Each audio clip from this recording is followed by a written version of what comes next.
Hi, welcome to the Beyond the Swearing Stone read-along. I am so excited to have you join me for this. I haven't had a chance to read the book since it came out, and I'm really excited to read it with you and to be able to share with you some behind the scenes of what went into writing it. Some of you may have heard me talk a little bit about how I came up with the idea. For those of you who haven't, let me give you a little peek.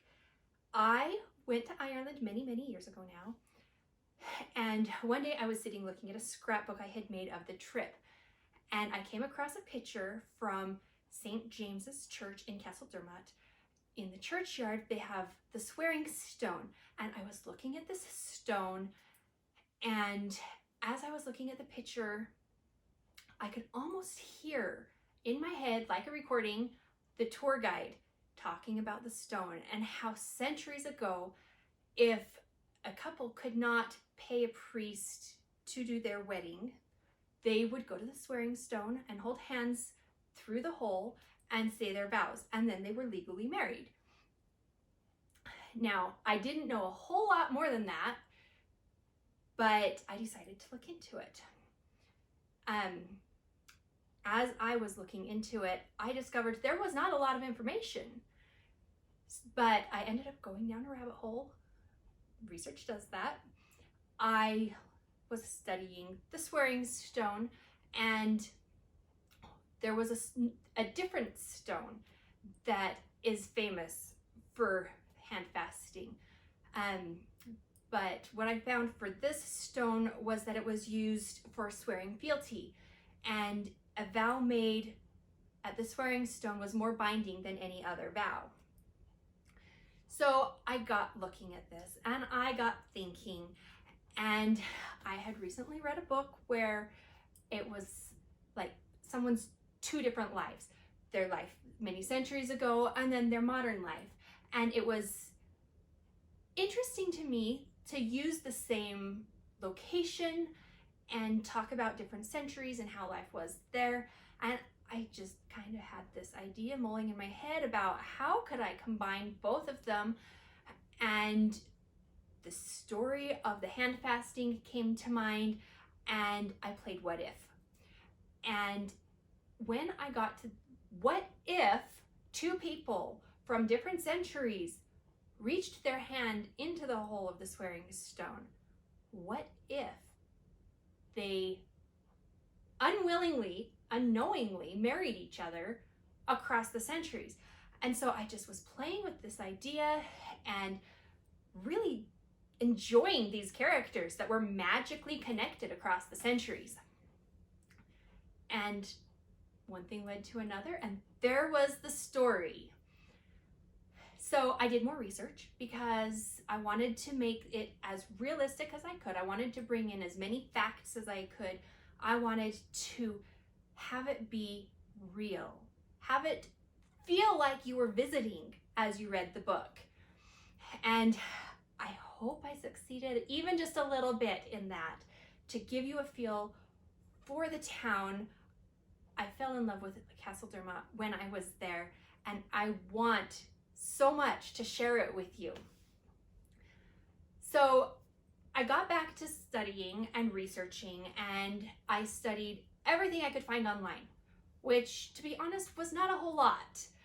I went through every website I could find. I read old texts. I read new stuff that was blogs, basically, that people had written about traveling there. I read everything I could, and then terrible things happened, and I was out of information. So I went back to the internet. I went to Facebook and found the Castledermot history group. I sent a message saying, hey, I'm an author. I'm trying to write a book about Castledermot and Tristledermot, as it was known in medieval times, and I can't find the information I need. Here's a list of things I'm looking for. Could you possibly point me in the right direction? Because I knew that if anybody knew this, it would be the history group in Castledermot, because it's their history. I was blown away when I heard back. I got a message back from Dr. Sharon Green, who is a doctor of archaeology and she mentioned that she had been studying the time period I was looking at for the past few years. Nothing could have been more perfect. Things for this book kind of were just falling into place. Anyway, Sharon mentioned some different things, different places I could look. She told me that most of the information was not available online, and what was kind of hard to find. So she sent me some links. I went and studied all of those. She gave me access to an archaeological excavation report that had been done in the town of Castle Dermot a few years prior, and I studied that. I studied it. It wasn't just reading, and some of it was hard for me to get through, I have to admit, because that's not my expertise, but it gave me more ideas and it gave me more information, and it was fascinating. It was so fascinating, and I was learning more and more about this town, and the more I learned, the more emotionally involved with the town I became. I ended up kind of stalking some of the Facebook pages for businesses there, learning as much as I could about the town. I looked at the Mad Hatter Cafe, and I looked at the menu items that they had on their Facebook page. I looked at Doyle's Pub. I actually printed out a Google map, and I researched as many different locations, different businesses there as I could, and I marked them all on the map so that I could keep track of them. And it was so exciting. And I have not been to Castle Dermot in so many years, but I feel like it's a second home to me. I want to share some behind the scenes things, which is what this is all about. As I was getting ready to start writing, which was not when I started researching, I researched for probably 3 or 4 months before I actually sat down to write this.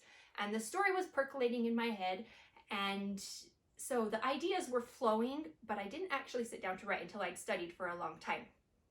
But just before I started to write, I went to a bunch of the different websites with free photos, so like Pexels and Pixabay, and there are some others, and I can't remember which ones I went to. But anyway, I found these 2 pictures, and these are kind of how I picture Brianna.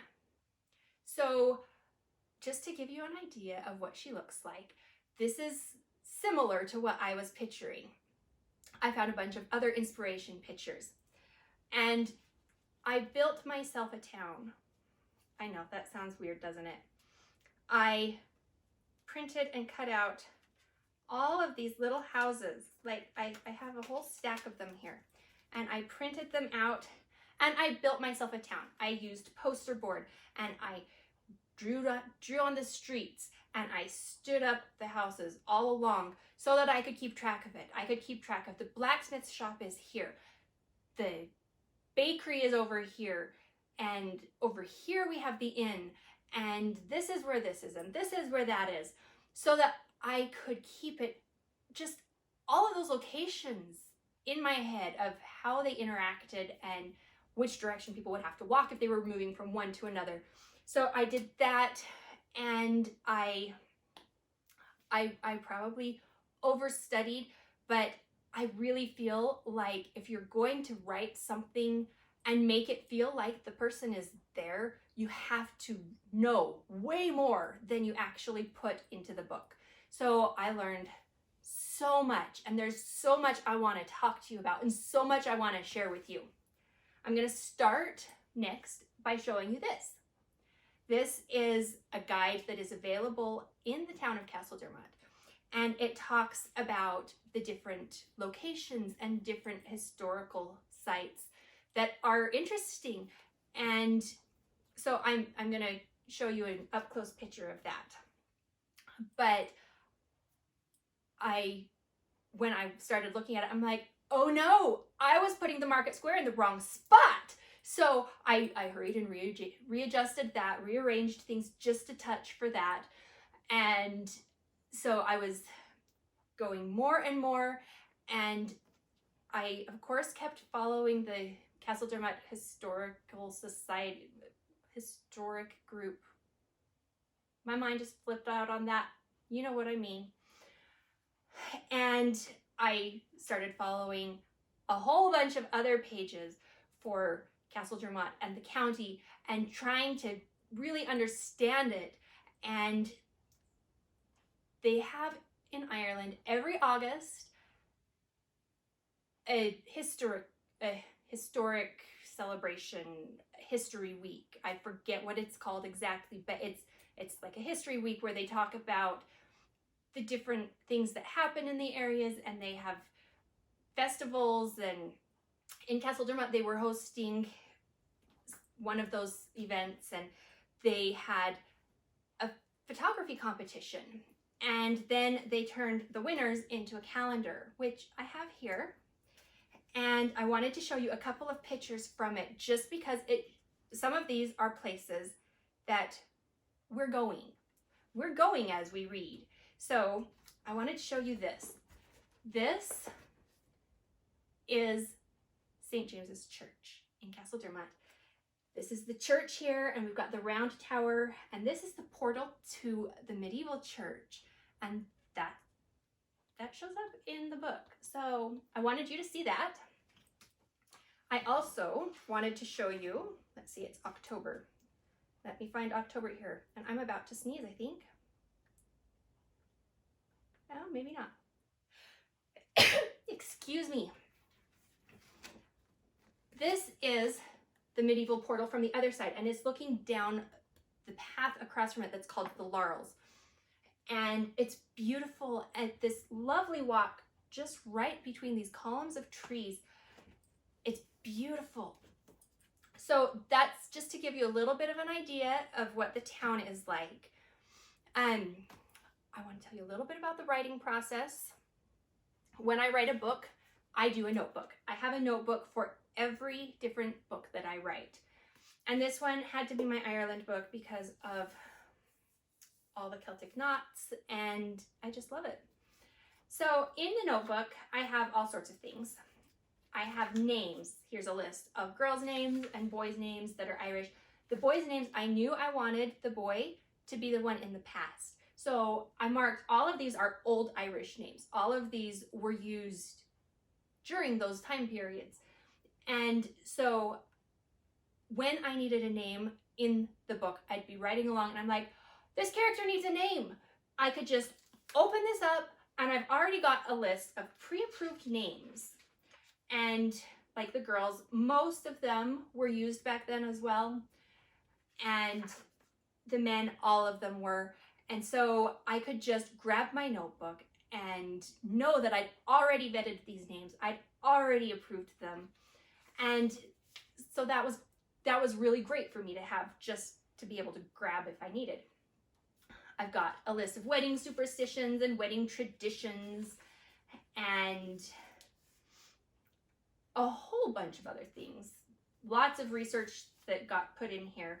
When I am done writing, I flip the book upside down, and from the back, I work and I take editing notes. So I mark different things that maybe need to be addressed. And so I have it all in one notebook. That is my writing Bible for that book. For this one, I went a little bit further.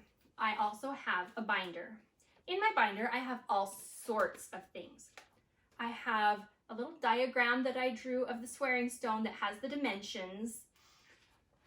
I have the timeline, and this timeline really helped me decide what year would be in the past. So here we've got the timeline for Europe, Ireland, and Castle Dermot. So I grabbed this and I started researching the different things. I marked a few that I thought might be interesting to look at. I ended up doing this one. It's Town Sacked by Art McMurrow. And I changed history. So my apologies. At the back of the book, you will find a section where I talk about the things that I changed. I needed to change things just to serve the story, but I wanted to include what really happened so that you knew, because I found it all just so fascinating. I've got parts of the archaeological excavation report that I printed out. I have,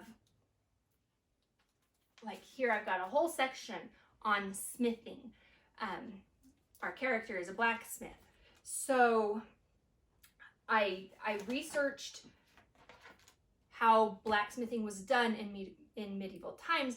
I watched videos, I read everything I could, and we'll talk more about that maybe next week or the week after.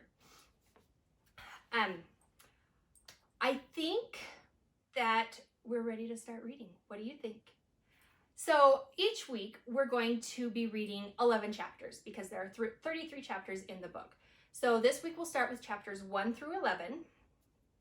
And as you are reading, I would love it if you would take pictures, if you would show me where you're reading, how you're reading, if you're having snacks while you're reading, anything you want to show me. I want to see. Go ahead and take pictures and post it to social media. Use the hashtag Irish Time Traveler. I'm going to be watching it. You guys can watch it too and comment on each other's posts, and just I want this to be like a little community so that we're talking about all of the same things together. If you have questions or anything that you want to know more about, send those to me. You can direct message me through social media. You can email me. My email is on my website. You can, any way you want to get the questions to me, get me your questions. And in next week's video, I will go ahead and answer some of those. All of them, if I can. If not, I will answer the most asked questions. If you so choose, I really would love to see what you are reading, how you're reading it, anything you want to show me. Show me if you have pets sitting on your lap while you're reading, anything. I would love to connect with you. That was the point of this. I really wanted to have a chance to connect with you and to talk to you about this. So anything you want to know, even if it's not related to this particular story, go ahead and ask, and if I can fit it in, I certainly will. I am so excited that you have joined me for this journey. I will see you next week.